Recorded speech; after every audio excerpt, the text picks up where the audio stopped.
Okay, so for we, for those of us that are overspending right now, I would talk to you and advise that the following month you do have a low spend or no spend month. Now, I get to do this every now and then. Um, I have certain months that I'll do overspend, like maybe weeks to my birthday and do Ramadan, of course. And then now that I have a son, I know I'll be spending more on his birthday for his birthday. So yeah, those are periods that I really do not care what I do spend, because when it comes to my birthday, I that's the only time of the year actually that I get to buy new clothes, new shoes, do photo shoots and stuff like that. I get to do it and I enjoy doing it.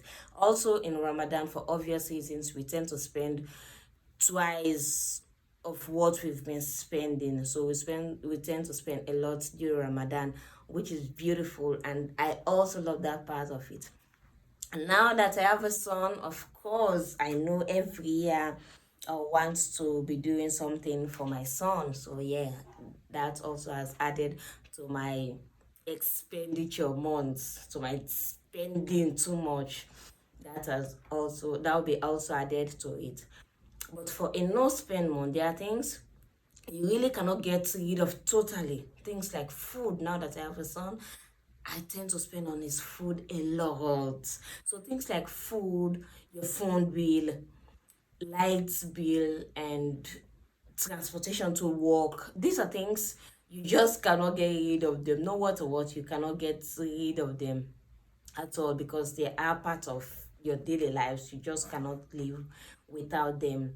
So you tend to spend a lot on them. And then there are things you can replace. If you have things you can replace, things that you have a bag, maybe you just have one bag and that bag is really outdated and you want to replace it, then you can do that. But if you can use that bag or that shoes, trust me, it is right for you to use them. So in doing your no spend month or your low spend month, be rest assured that there are things that you are still going to be making use of. Now when it comes to your phone bill, like for me now, living in Sierra Leone, I tend to just do my weekly or monthly subscription, so I don't make too much of a normal call because you tend to spend more on it. But when you have your gigabytes in your phone, you tend to use it a lot to make a lot of communication. These days, many of us are online and stuff like that, so it's easy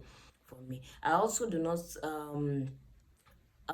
be spending on transportation fare, but trust me, if I really, really, really want to do my low spend month, I tend to cut maybe one way, because since my workplace is very far from my home, I tend to do one way transportation just so I can do a low spend month. And it's very key that you get to practice it. It's very key. But there are certain things you don't want to be buying things impromptu. Like you really do not want to be buying things impromptu. So you doing a no spend month, it means self-control, means self-discipline. Try to understand what you really need. If you don't need things, don't do them. Even if they are the cheapest, don't buy them. There are certain things I tell people, I don't know what I want to buy in the market. The truth is, if I know I want to go to the market to buy this and I do not find it in the market, I will not buy it. I will not buy another thing. I will just come home back with my money, but I will not buy it. So many times, if I want to shop for something and then I'll be like, oh, I did not see that thing. Just now, I didn't see what I wanted, and I will not buy an impromptu buying. I will just not do it at all. So no, I will not do it. So yeah, sometimes even if things are cheap, oh, this is very cheap. There are something you might not even need, but just because you've seen them and they are cheap, they are reasonable, they are less expensive, you tend to go for them. Okay, let me just buy this because I've seen them already and they are cheap and all.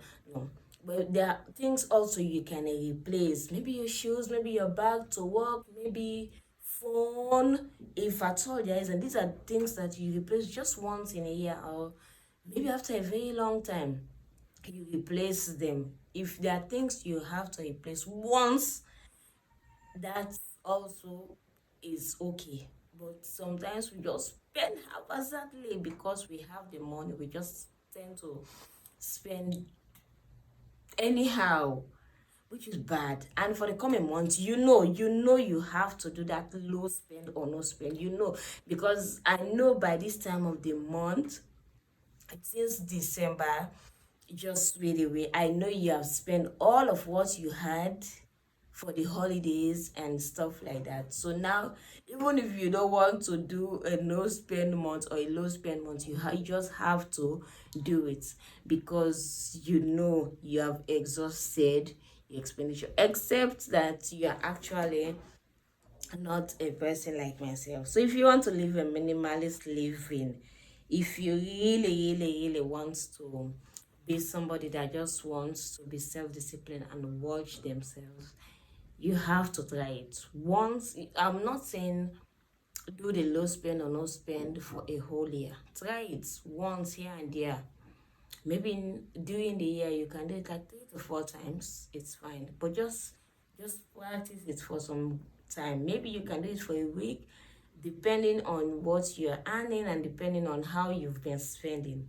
You can actually trace back your low spend and no spend months. It's very key that you watch how you spend this coming month.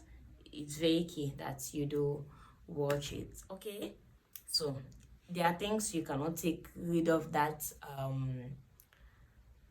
list. Like I said, things like your food, you know you just cannot get rid of your groceries and stuff.